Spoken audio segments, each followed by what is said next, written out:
Ambo's got some new meats on it. Recon grapplers, 37, 11, 50, 17. I dig them. Let's see how they perform.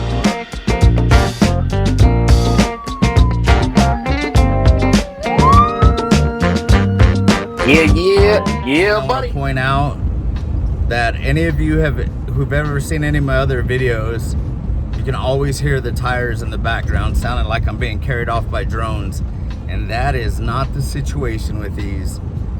I'd have to say they're 50% quieter, if not more. Probably 80% quieter than the other ones. Granted, the other ones served a different purpose. They were mud grapplers, and these are all-terrains.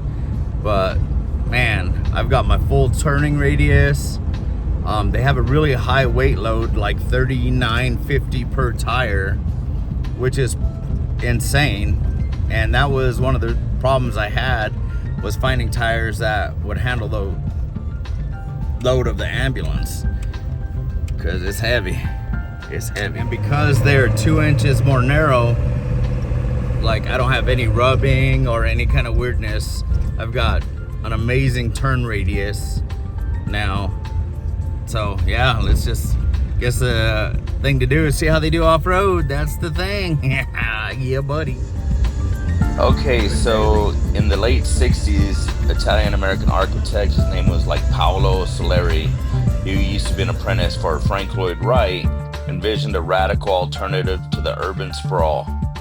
And it says, frustrated by wasteful car-centric cities, he saw the concept of arcology, I think, blending architect and ecology to create compact, sustainable environments. And this is us, we just pulled into the parking lot. This is outside of Cordes Junction or Cordes Lakes in Northern Arizona, off Interstate 17, in between like Phoenix and Flagstaff. It's like the exit you would take to go into Prescott, if you know where that's at. So it's really cool. Check it out. I have some more info here. I'm going to read it off. It says, in the 70s, Soleri and his wife, Collie, purchased 860 acres of rugged desert land in Yavapai County, which is where this at, 70 miles north of Phoenix, to bring the vision to life. They named the project Arcosanti, delivered from the Italian words meaning against things, reflecting its minimalist ethos. That's a cool thing way back there. Look at that. Woo! Let's this is coming up to the building now. They have all these handmade artifacts for sale in there and stuff. We'll get a look at it here. Let's go inside for a second. Sorry I'm having to talk. There's just so much wind I couldn't let it record. So this is our gallery upstairs.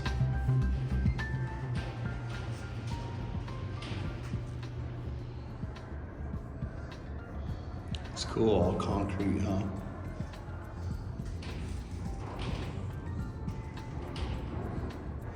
So this says that the construction began with a small group of idealistic students and volunteers drawn by Soleri's bold ideas showcased in the 1969 Arcology, the city in the image of man. They lived in tents and concrete cubes, pouring sweat into the building, unique earth-cast concrete structures designed to harmonize with the desert. Arcosanti was meant to house like 5,000 people, fostering community while minimizing environmental impact. Its iconic domes, vaults, and south-facing buildings optimize a passive solar heating, rose slowly, funded partly because of crafting and selling Soleri's signature bronze and ceramic wind belts. Over the decades, Arcosanti grew to a glacial place with only 13 major structures completed by 1989. The last year of the new building was finished, the population never exceeded 150. Mostly volunteers and workshop participants learned that Soleri's principles through hands-on work. And despite the incomplete state, only 3 to 5% of the original plan realized. Arcosanti drew global attention, hosting 50,000 visitors annually, inspiring architects with its blend of brutalist aesthetics and ecology ideals.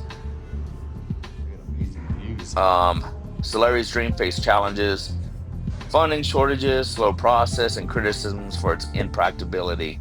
Yet it endured as an urban laboratory, a thought-provoking experiment in sustainable living, and maintained by the Arcosanti founder after Solari's death in 2013. Today, Arcosanti remains a striking, unfinished testament to the man's vision of a better urban future, set against the stark beauty of Arizona's high desert. So I hope you guys enjoyed that. Now we're heading down to a creek. We went a little further up north and we're doing some exploring here. See what we can find.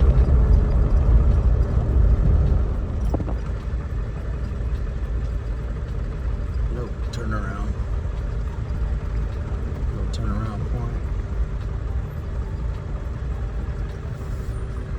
I'll walk right down here. Got my trusty snake pole, just in case.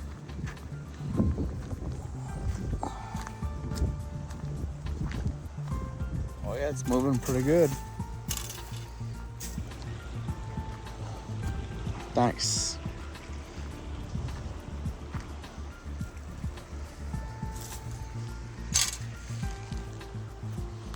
Looks like we found a cool little spot.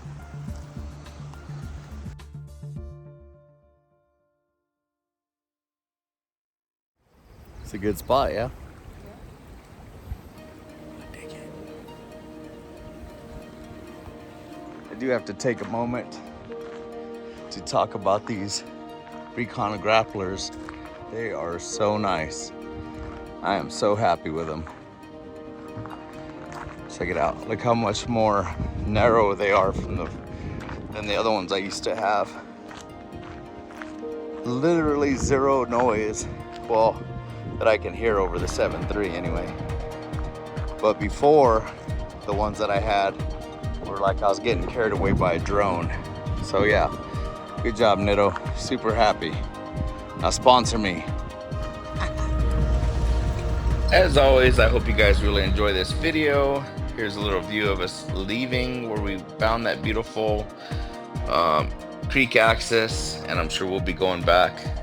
Thank you for watching the videos, and I got so many more coming. I appreciate every one of y'all.